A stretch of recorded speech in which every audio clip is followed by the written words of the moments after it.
ಕಾಮಾಗಿ ಕೂಲಾಗಿ ಆರಾಮವಾಗಿ ಯಾತಕ್ಕೆ ಮನುಷ್ಯನಿಗೆ ಇರೋಕ್ಕಾಗಲ್ಲ ಅಂದರೆ ಅವನು ಫಾಲೋ ಮಾಡ್ತಾ ಇರೋದು ಬ್ರೈನ್, ಹೆಡ್, ತಲೆ, ಮೆದುಳು, ಯೋಚನೆ, ಚಿಂತೆ. ಯಾವಾಗಲೂ ಆ ಥರ ಯೋಚನೆ ಮಾಡ್ತಾ ಇದ್ದರೆ ಅದು ಅಹಂಕಾರಕ್ಕೆ ಆಹಾರ. ಅದು ಅವನು ಹಾಗೇ ಇರಬೇಕು. ಆವಾಗ ಸಿಡಿಸಿಡ ಅಂತ, ಯಾವಾಗಲೂ ಸಿಡಿಮಿಡಿ ಅಂತ, ಯಾವಾಗಲೂ ಕಿಚ್ಚಾಡೋದು, ಕೂಗಾಡೋದು, ಅದು ತಾಕತ್ತಿಲ್ಲದೆ ಇದ್ದರೆ ಒಳಗಡೆ ಒದ್ದಾಡೋದು, ಒಳಗಡೆನೇ ವಿಲಿ ವಿಲಿ ಅಂತ ಒದ್ದಾಡಿ ಸಾಯೋದು. ಅಹಂಕಾರದಲ್ಲಿರೋರೆಲ್ಲ ಕೂಗ್ತಾರೆ ಅಂತಲ್ಲ, ಮೌನವಾಗಿರೋರು, ಒಳಗಡೆ ಸಂಕಟ ಪಡ್ತಾ ಇರೋರು ಅಹಂಕಾರದಲ್ಲಿರೋರೇನೆ.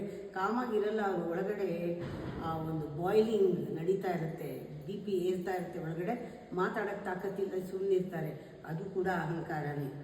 ಯಾವಾಗ ನೀವು ಕೂಲಾಗಿ ಕಾಮಾಗಿ ಇರಲೇಬೇಕು ಅಂದಾಗ you follow the heart, not the brain, not your head, follow the heart.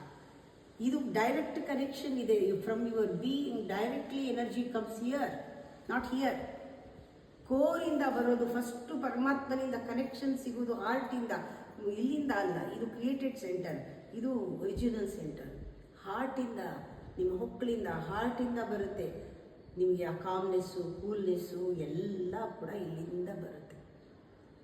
ಇನ್ಮೇಲಿಂದ meditation ಅಂದ್ರೇ ಕನೆಕ್ಟಿಂಗ್ ಫ್ರಮ್ ದಿ ಹಾರ್ಟ್. ಅದಕ್ಕೆ ಕರ್ಮಯೋಗದಲ್ಲಿ ನಿಮ್ಮ ಒಳಗಡೆ ಆಂತರ್ಯದ ಶಕ್ತಿ ಗೊತ್ತಾಗುತ್ತೆ. ಅಷ್ಟಾಂಗ ಯೋಗ ಮಾಡಿದ್ರೆ you feel very energetic from inside. Inner energy become strong, strength strong ಆಗಿರುತ್ತೆ ಒಳಗಡೆದು, inner strength.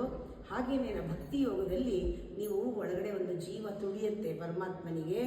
ಆಮೇಲೆ ಜ್ಞಾನ ಯೋಗದಲ್ಲಿ ಬ್ರಹ್ಮನ ಸ್ವರೂಪ, ಆ ಪರಬ್ರಹ್ಮ ಅಂದರೆ ಯಾರು ಅಂತ ಗೊತ್ತಾಗುತ್ತೆ.